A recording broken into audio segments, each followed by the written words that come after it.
Google maps మనం గతంలో మనం చిన్న ఉన్నప్పుడు మ్యాప్స్ లే యాప్స్ లే డైరెక్ట్ మనం పలానా ఊరికి పోవాలంటే రోడ్ మీద ఆపి పలానా ఊరికి ఎట్లా పోవాలి, పలానా ఇంటికి ఎట్లా పోవాలి, పలానా గల్లీకి ఎట్లా పోవాలి. ఇప్పుడు ఏమైందంటే ఏడి పోవాలన్నా సరే గూగుల్ మ్యాప్స్ ఓపెన్ చేస్తాం. కొన్నిసార్లు వింటుంటాం, మొన్న యాన్నో ఇట్లకేలే ఆ గూగుల్ మ్యాప్స్ పెట్టుకొని ఆ గుజరాత్ లో ముంబైలను గూగుల్ మ్యాప్స్ పెట్టుకొని పోతున్నారంట. ఆ గూగుల్ మ్యాప్స్ ఏం చేసిందంటే కన్స్ట్రక్షన్ లో ఉన్న బ్రిడ్జ్ మీదకి ఆ వెహికల్ ఎక్కించి, మనం జనరల్ ఏమనుకుంటాం, కన్స్ట్రక్షన్ లో ఉందనుకుంటామా, ఫైడల్ మీద కాలు పెట్టినామంటే ఎక్సలేటర్ మీద కాలు పెట్టినామంటే మినిమం 80 స్పీడ్ లో పోతూనే ఉంటాం. అదే స్పీడ్ లో పోతే అది ఆ ఫ్లైఓవర్ మీ నుంచి కిందేసింది, పాపం 3-4 చనిపోయినటువంటి నేను కొన్నిసార్లు చూస్తాం. ఆ మధ్య ఓ లారీ డ్రైవర్ గూగుల్ మ్యాప్స్ నమ్ముకొని చెరువు మధ్యలోకి వెళ్ళిపోయాడంట. కొన్నిసార్లు బాట తప్పిపోతుంటాం. ఒకసారి నేను కూడా పర్సనల్ ఎక్స్పీరియన్స్, 2 రోడ్లు చూపించినాయి, ఇది షార్ట్ కట్ అని చూపించింది. ఆ షార్ట్ కట్ లో పోతే పొలాల మధ్యలోకి పోయినా, అది మొత్తం బండి బాట, కారు దేవుపడుతుందో ఏమైతుందో కూడా తెలియదు. ఆల్మోస్ట్ 3 కిలోమీటర్ల లోపలి పోయినా, వెనకాలకు వచ్చేటువంటి పరిస్థితులు కూడా లేవు. పంచర్ అయినా సరే ఏమైనా సరే రానాయనా అని అట్లే పోయినా. సో ఇట్లాంటి పరిస్థితులు గూగుల్ మ్యాప్స్ ని నమ్ముకొని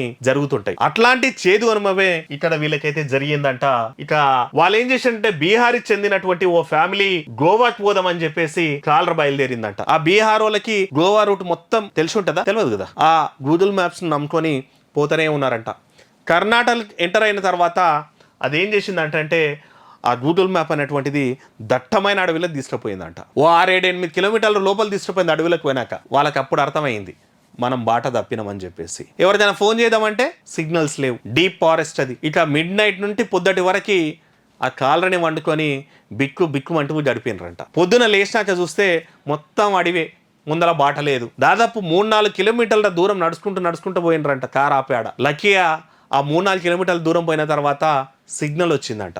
ఆ సిగ్నల్ ఉంటే పోలీసు వాళ్ళకి హెల్ప్ లైన్ నెంబర్కి ఫోన్ చేస్తే వాళ్ళు వచ్చి తీసుకుపోయినరంట.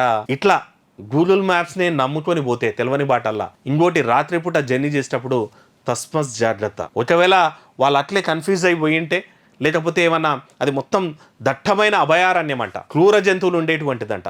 రీసెంట్గా అక్కడ ఓ ఎలుగుబంటి, గుడ్డి ఎలుగు ఎవరి మీద దాడి చేసి చంపేసింది కూడానంట. సో ఇట్లాంటి ఘటనలు అవుతాయి కాబట్టి పూర్తిగా గూగుల్ మ్యాప్స్ని నమ్మి పోకండి.